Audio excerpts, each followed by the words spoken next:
Hi, it's Dr. David Greene, founder and CEO of R3 Stem Cell International. Today we're discussing head-to-head, and it's first in our series of head-to-head competitions. This one's going to be bone marrow versus umbilical cord stem cell therapy. So we frequently get asked about someone undergoing a bone marrow stem cell therapy, and they ask, why should I consider umbilical cord, or why don't you use bone marrow stem cells anymore? Well, I'm going to talk to you exactly about why. So who is R3 Stem Cell? Well, I started the company 10 years ago. I'm that ridiculously good-looking guy on the right magazine cover there. Joking. So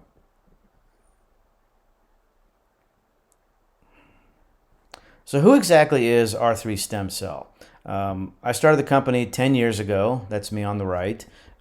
We've gotten a lot of awards over the last few years as we've moved into more and more countries. We're now at 10 years and 17,000 procedures. We've been in Mexico for the past 4.5 years. We've been in Pakistan for 3 years. We just opened up in the Philippines and so on and so forth. But we do treat over 70 different conditions. We have over 25 different protocols for patients. We've had no significant adverse events worldwide, and we're continuously on the cutting edge of regenerative cellular technology. All right, so let's start with the basics, the stem cell 101. So stem cells have to have the ability to do two things. One is to self-renew, which is basically mitosis, where one stem cell can turn into two, those two can turn into two, so on and so forth.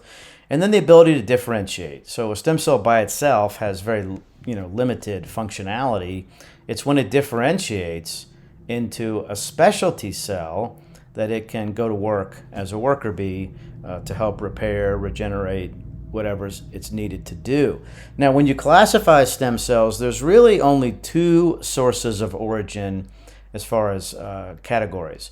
One is embryonic, and those stem cells come from an embryo. The other one is adult. It's a little bit of a misleading term because you don't have to be an adult. It doesn't have to come from an adult. It can be an umbilical cord stem cell is an adult stem cell. So you have to keep that in mind. Now, as far as action potential, at the top of the totem pole, you have totipotent. Totipotent stem cells can turn into any stem cell, any cell in the body, and they can also turn into the placenta or the embryo. Pluripotent stem cells can turn into any cell in the body, but they cannot turn into the placenta or the embryo. Multipotent stem cells can turn into a number of different stem cells. They are limited. And then unipotent just has one cell that it can turn into. So what are the pertinent types of stem cells? Well, embryonic, which we're only going to talk about for another slide or two, you can either have a true embryonic stem cell, which comes from an embryo, either an aborted fetus or leftover after an IVF. Or now research is going into induced pluripotent stem cells, which takes a specialty cell and changes it back to being embryonic. None of those are ready for prime time use yet in patients. And then the adult stem cells are one of two types: mesenchymal, which is also called mesenchymal, or hematopoietic. And I'm going to talk about what those are here in a moment.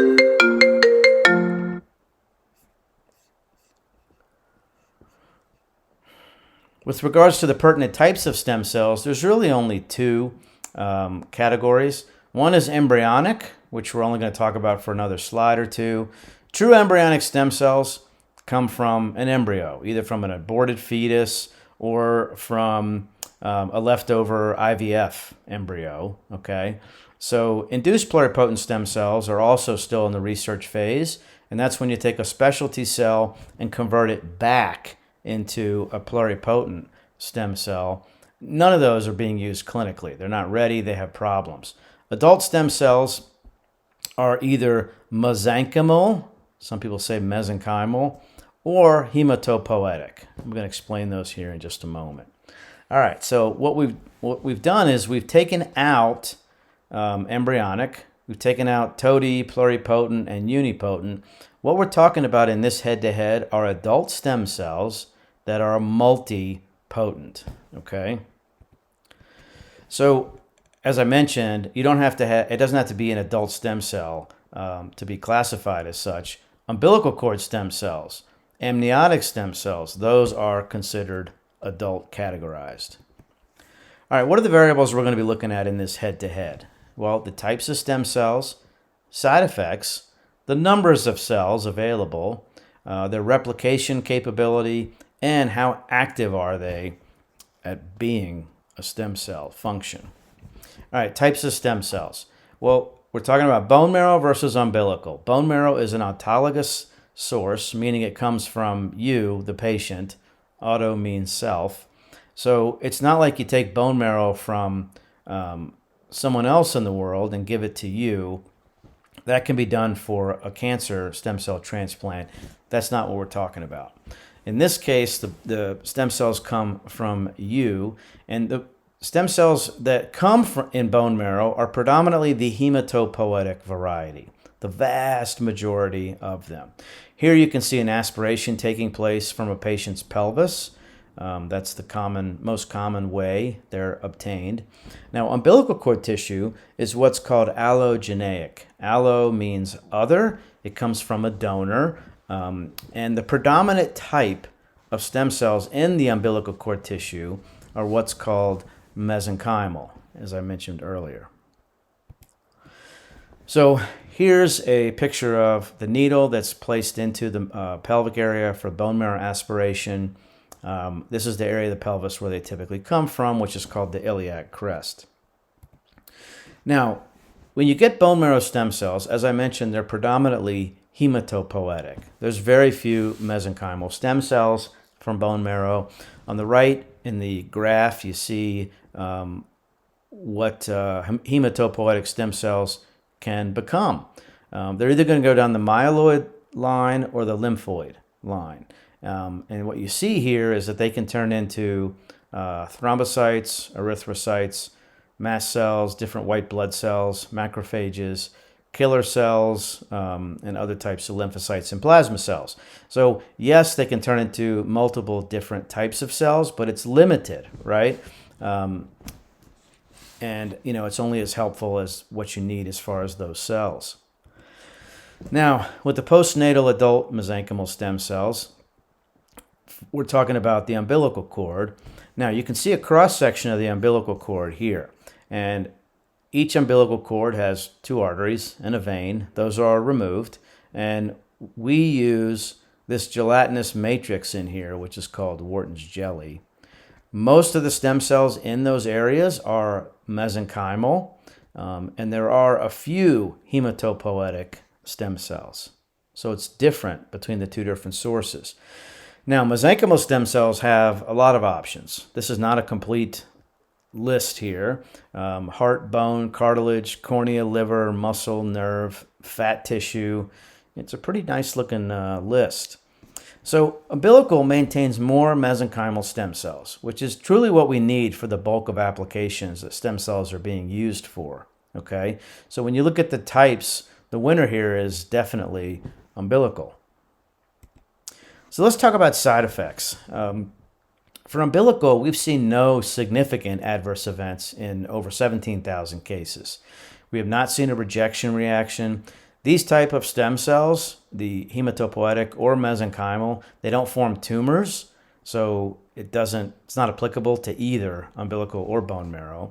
The side effects that we have seen have been mild to moderate and transient, such as fever, chills, headache, nausea. And on the bone marrow side, you may have to undergo sedation to have the procedure performed. The needle is pretty large. It's a pretty sensitive area. It is autologous, so there's no incidence of rejection, but we've never seen a rejection either. So that's not a benefit for bone marrow. There is a slight risk with pain from the harvest being performed. About 35% of patients do have chronic pain from that. There's a slight risk of infection. There's a very small risk of a nerve injury or vessel injury during the procedure. So from a safety standpoint, the winner is umbilical. It's not a landslide, but it is a win. All right, so let's talk about numbers. Are numbers relevant when it comes to stem cell therapy? You're darn right they are. They matter very much. This is why culturing is so important, so we can get these high numbers. When you look at bone marrow, here's a nice graph that shows what happens as we age. So when you're born, 1 in 10,000 cells in your bone marrow is a stem cell. But by the age of 30, that goes down by a factor of 25. And then by the age of 60, it goes down by a factor of 200. So it's nuts. 1 in 2 million cells in your bone marrow is a stem cell by the age of 60. That is just not enough. So what that means is you'll have to get your bone marrow cultured in order to try and get enough stem cells to, do much. And what that means is you'll have to get your bone marrow aspirated, then you have to leave and come back in 3 to 4 weeks. So it's 2 trips for the procedure. Now, you can't use somebody else's bone marrow because they're a true adult, and those stem cells are going to cause a rejection reaction if they're not from you. So it has to be from you, and that's why you have to do 2 trips to get it done. With umbilical cord stem cells, achieving these high numbers is relatively easy with the systems that we have in place. It's not inexpensive, but it is straightforward with regards to how we've done it. We've never seen a rejection reaction, so we can prepare it ahead of time because it doesn't have to come from the patient, him or herself. We use an incubator for the first bit of culturing. Then we place those cells into what's called a bioreactor, which is a very high-tech machine that very consistently replicates and cultures these cells to where we get very high numbers, but they're still very, very active stem cells. So for a joint, we're typically going to use 10 to 15 million stem cells. For a systemic procedure, we're probably going to use 1 to 2 million stem cells per kilogram. And when you look at a spinal cord injury, we're probably going to use 2 to 4 million stem cells per kilogram. So let's just put that in perspective. If you weigh 75 kilograms, which is about 170 pounds, that may end up being 150 million stem cells. That's a lot. In order to get to those numbers, umbilical is much easier to do that. So the winner is clearly umbilical. All right, so let's go through replication and cellular activity. I put those together because they really do go hand in hand. Replication means the ability to have one cell turn into 2, and then the cellular activity is how active are those cells when they're made. Well, umbilical cord mesenchymal stem cells obtained from a single donor were sufficient to generate 1 billion stem cells within passage 3 to 4. Okay, so that is insane, and that's what our lab is able to do. We're actually able to create 1 billion stem cells a week with our bioreactor and our culturing system. And these are very, very active stem cells, passage 3 to 4. The International Stem Cell Society says you want to keep it under passage 6 in order to maintain very active cells. When you look at this chart, what you'll see is that it's very clear. And you can skip the adipose part in the middle because we're only talking about bone marrow and umbilical. So with bone marrow, typically a growth arrest happens at passage 11 to 12. Why is that important? Well, in comparison to umbilical cord, growth arrest doesn't happen until passage 14 to 16. So even after these cells are placed into the body for treatment, they can continue to replicate. So it's impressive that umbilical cord just keeps on going. And when you look at the colony forming ability, it's much higher in umbilical cord tissue. Colony forming units are what's looked at to see how active stem cells are. So the more colony forming units, the better. And they're much higher in umbilical cord tissue. The growth rate of those stem cells is also higher. Senescence means it's basically dead. It's non-functional. So at passage 6, the non-functional amount of bone marrow stem cells is up to 11%. With umbilical cord, it's at 0. So all of them are still very functional. Older adult mesenchymal stem cells or hematopoietic stem cells are more likely to have accumulated cellular damage, A lot of them are as old as we are. They have a less vigorous response, meaning it's a nice way of saying they're lazy. So they just, not only are the numbers less, they're not as active. In the postnatal, meaning the umbilical, they're robust stem cells. They're less likely to have genetic errors.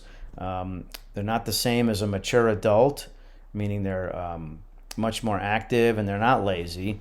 And they're immune privileged, meaning they don't spark off a rejection reaction. So the numbers winner is clearly umbilical. So why do they win in every category? Well, they're very active mesenchymal stem cells. So they have the numbers, they have the type of stem cells that we want. We're able to get those numbers in a clean room atmosphere that is cGMP compliant, ISO certified. We keep the culturing to the 3rd generation or less just to make sure that we have a ridiculously high amount of colony forming units. These stem cells are very pure, they're potent. We don't use preservative for the most part. That way we can keep our viability at about 98%. If we do have to use preservative, it drops it down to 85%, but in Mexico we've never used preservative at all. So I do want to iterate about our safety. Our safety standards in Mexico have always been equitable to FDA standards in the U.S. Our lab is accredited by COFEPRIS, so are our clinics. We assure to the highest quality assurance. In Tijuana, our center is part of an ambulatory surgery center, and in Cancun, it's part of an actual hospital. So, we're all registered with COFEPRIS. We all maintain quality assurance standards that are unparalleled in the industry. So last year, we developed the IntelliCell, and this took years of R&D to get to that point where our stem cells are the smartest that are in the industry. We make sure that there's very high colony forming units. We make sure that our culturing has technology that's second to none. Our viability is 98%. These stem cells are able to seek out areas of the body that have inflammation so they can go to work with the repair and regeneration processes. They're very high with regards to their differentiation capacity.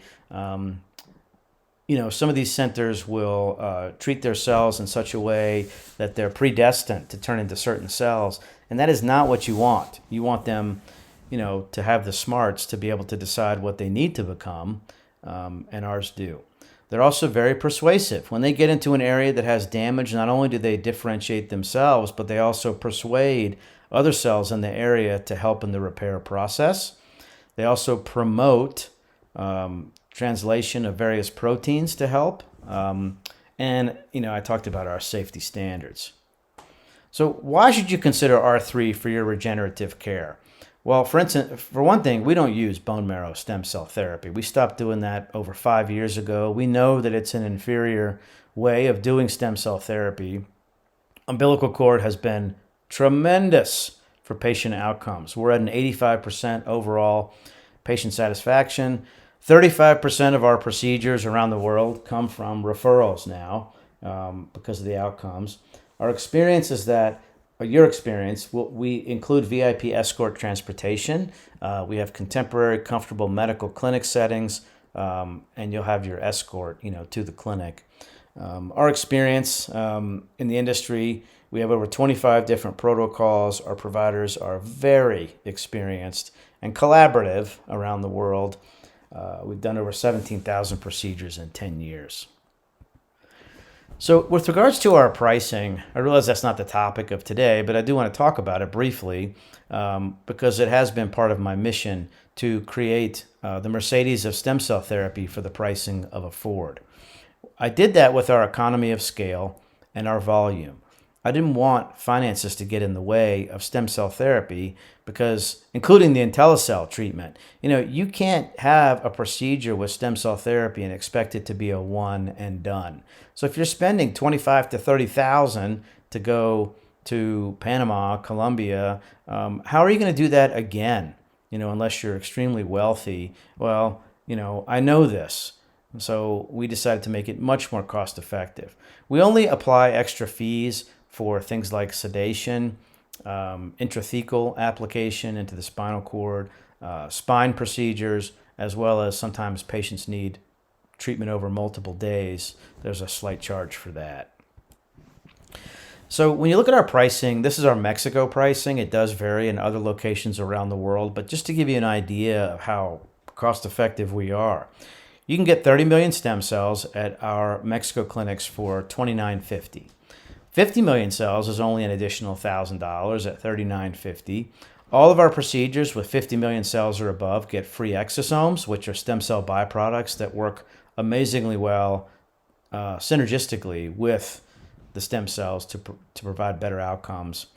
100 million cells is only $72.50. 200 million stem cells is $12,250. We get so many quotes where people want second opinions from our doctors, where they've received a quote for, let's say, 100 million for $25,000 or $20,000. It's just unnecessary. You're not going to find a higher quality of stem cell anywhere than what we offer for our leveraged pricing that we've brought down and passed along those savings to the consumers.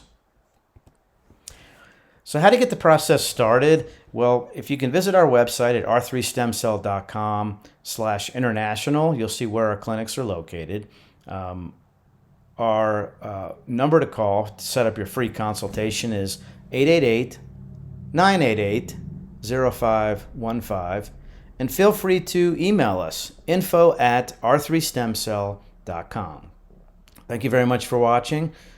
Stay tuned for our upcoming head-to-head series.